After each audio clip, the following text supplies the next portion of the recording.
primeiro lugar, educação. Bom dia, boa tarde, boa noite, dependendo de quando você estiver vendo esse vídeo. Em segundo lugar, bem-vindo ao canal Preso na Língua pra gente dar uma olhadinha na poesia. Hoje, dando uma olhada num poeta romântico brasileiro que é um pouco menos conhecido nos círculos mais normais. Ele é bastante prezado em círculos bem específicos, porque vamos lembrar que há uma concepção conflitante de poesia em vários lugares. Uma ideia de poesia como expressão de sentimento, uma ideia de poesia como construção verbal, uma ideia de poesia como criação original e invenção, e a depender de cada uma dessas noções que a gente coloca em movimento, o conjunto dos autores que vão ser valorizados vai mudar completamente. É o caso do Joaquim de Souza Andrade. Vamos olhar para a poesia? Olha pra poesia. Olha pra poesia. Olha pra poesia. Olha pra poesia. Olha pra poesia. Olha pra poesia. Olha pra poesia. Olha pra poesia.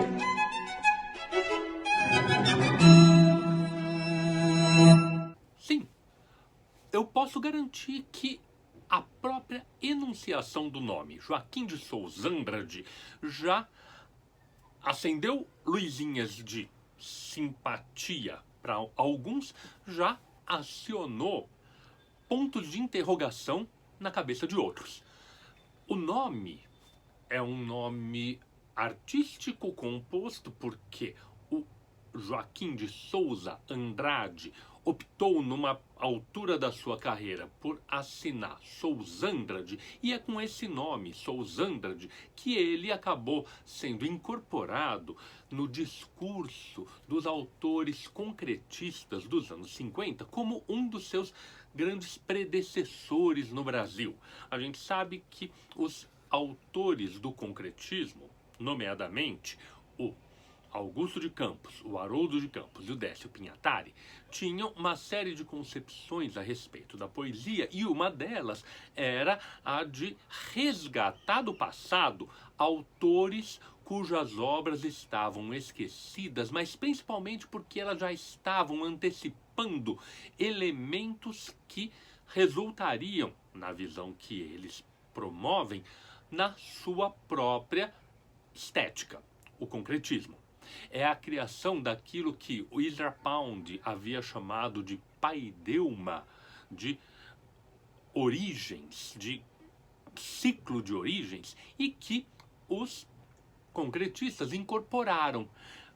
Por causa disso, eles fizeram grandes estudos para revalorizar o barroco, que ao longo de vários séculos foi considerado um estilo bastante secundário, na verdade decadente. Eles resgataram alguns autores como o simbolista baiano Pedro Quilquerre, as traduções do maranhense Odorico Mendes, e colocaram acima de todos os autores modernistas, numa época em que o grande nome do modernismo era o Guilherme de Almeida, colocaram o Oswald de Andrade.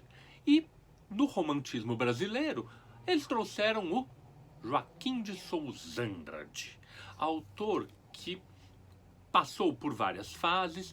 Do ponto de vista concretista, se estabelece e ganha a sua dimensão gigantesca com o enorme poema épico em 13 cantos, o Geza Errante, cujo Inferno de Wall Street seria a grande antecipação oitocentista das vanguardas poéticas do século XX.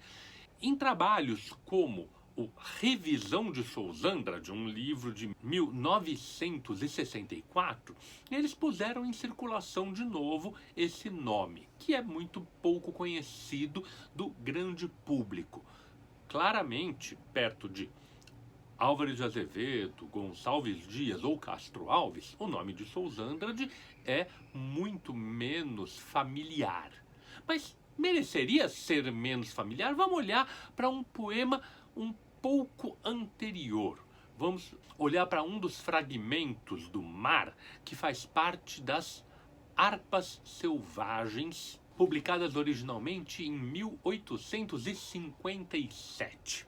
Densas nuvens de fumo doloroso fazem sentir, as despregadas caem através do horizonte. A lua franca abre seus seios de donzela e despe seus vestidos no mar. Como estas ondas ardentia de praia espanejando, cândidas pombas vaporosas voam, tecem com as asas por seu rosto um véu. Menina rubra, pondo a mão nos olhos, uma hora se escondeu, uma hora os astros amostram seu brilhar, depois se apagam. A lua feminina é fresca noiva, as brancas nuvens que a rodeiam mansos enxovais de seda ondulantes. O céu, cheio de estrelas, o seu templo onde espera o amante, incensos, auras. E o oceano os órgãos levantando em doces divinais epitalâmios. É um poema interessantíssimo esse, que mistura vários elementos, porque se de um lado ele tem um toque que é tradicional por causa do verso decassílabo, um decassílabo bem heróico no geral, e uma sintaxe mais ou menos tradicional, ele apresenta imagens bastante estranhas. E essa é uma das grandes qualidades da poesia do Sousa Andrade, a imagética.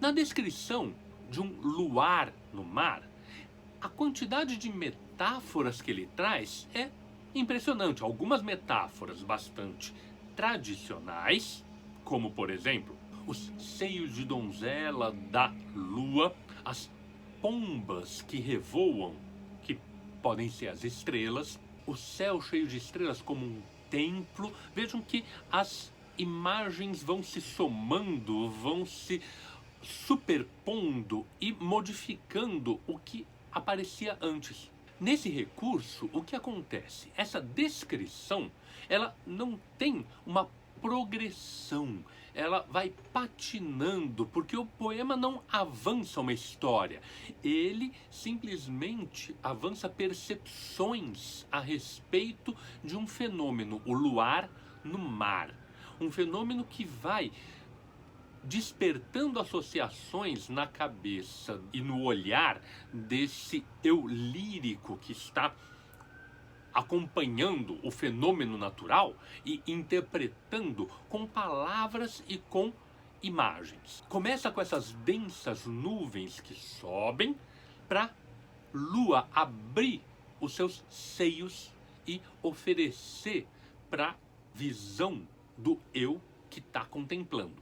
Na sequência, as pombas revoam e essa menina acaba cobrindo o rosto com um pouco de pudor, misturando essa imagem de ela cobre os olhos e às vezes os astros a encobrem, às vezes eles a revelam, depois apagam, e transforma por fim essa lua numa noiva, cujos véus que ecoam aquelas nuvens densas que estavam subindo, agora os véus caem de um movimento ascendente, agora vem um movimento descendente.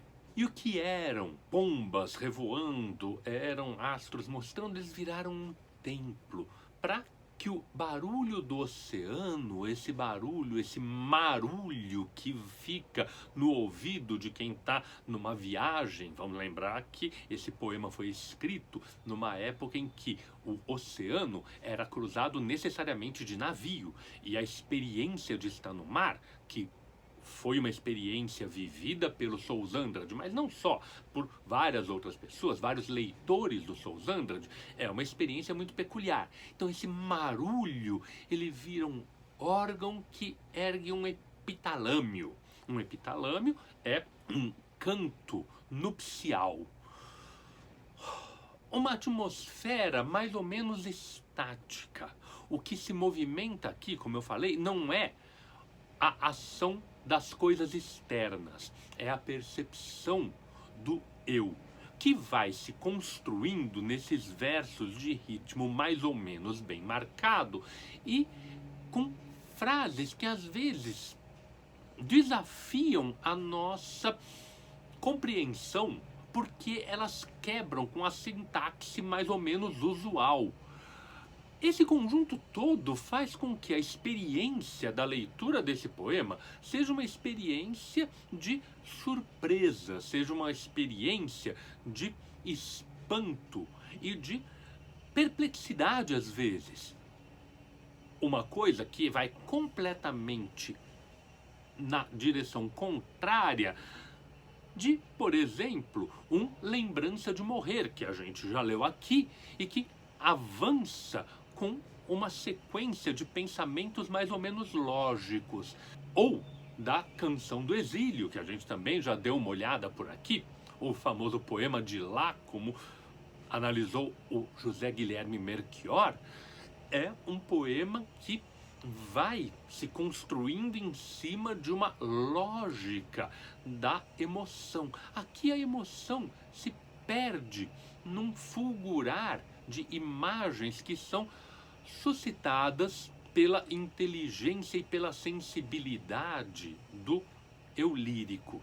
A estadia no mar, a vivência do mar, ela vai se sotopondo a uma série de imagens suscitadas pela sensibilidade do eu que olha.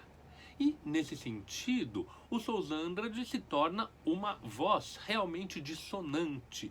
Não sei se chega a ser como os irmãos Campos, na revisão de Souza Andrade, chamaram um terremoto clandestino, porque não era exatamente uma vontade de deixar de lado a proposta do Souza Andrade, mas era uma incapacidade de assimilar essa proposta que fez com que ele ficasse um nome marginal, paralelo, um nome não central na história da literatura brasileira.